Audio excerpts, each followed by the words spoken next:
வணக்கம் நண்பர்களே, எல்லாருக்கும் புத்தாண்டு வாழ்த்துக்கள். என் பேரு ஹயான் அப்துல்லா. எனக்கு 5 வயசு. நான் இன்னைக்கு பண்ண போறது ஒரு ஈஸியான வித்தியாசமான கேசரி. இப்போ கேசரிக்கு தேவையான பொருட்கள் என்னென்ன பார்க்கலாமா? இதுதான் என் அளவு கப்பு. இந்த கப்ல ஒரு கப்பு ரவை, இந்த கப்ல 4 கப்பு சர்க்கரை, இந்த கப்ல 3 கப்பு பால், காய்ச்சி ஆற வச்ச பால். பச்சை பால் ஊற்றக்கூடாது. இந்த கப்ல 1.25 கப்பு நெய். எந்த பாத்திரம் வேணாலும் அளவுக்கு எடு. எந்த பாத்திரம் எடுத்தாலும் இந்த அளவு தான் இருக்கும். எப்படி கேசரி பண்ணுறதுன்னு பார்க்கலாமா? ஃபர்ஸ்ட் அடுப்புல வைக்க முடிஞ்ச மாதிரி ஒரு பாத்திரம் எடுத்துக்கணும். அதுல 1 கப்பு ரவை போடுங்க.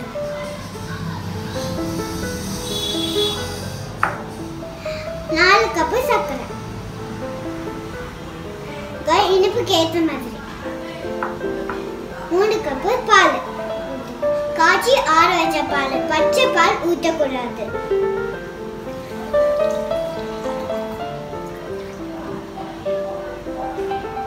1.25 கப்பு நெய்.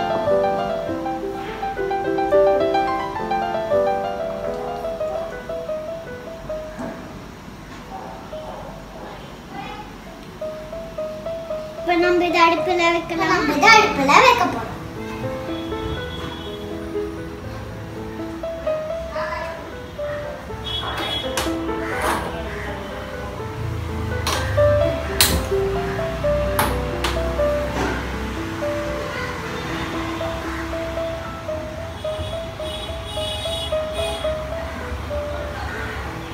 இப்போ நான் கை விடாம நல்லா கலர் போடுறேன்.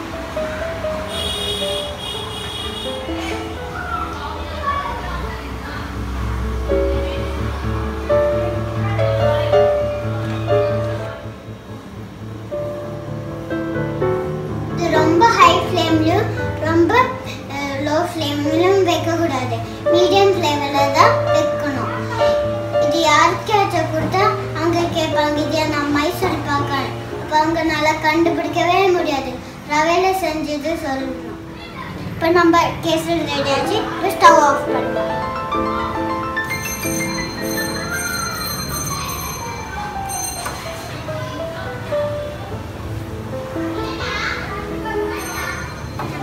கேசரி ரெடி ஆச்சு. இது மைசூர் பாக் மாதிரி இருக்கும். எல்லாரும் என் சேனல் சப்ஸ்கிரைப் பண்ணுங்க, லைக் பண்ணுங்க. ரெசிபியோட சந்திக்கும் வரைக்கும் நன்றி, வணக்கம்.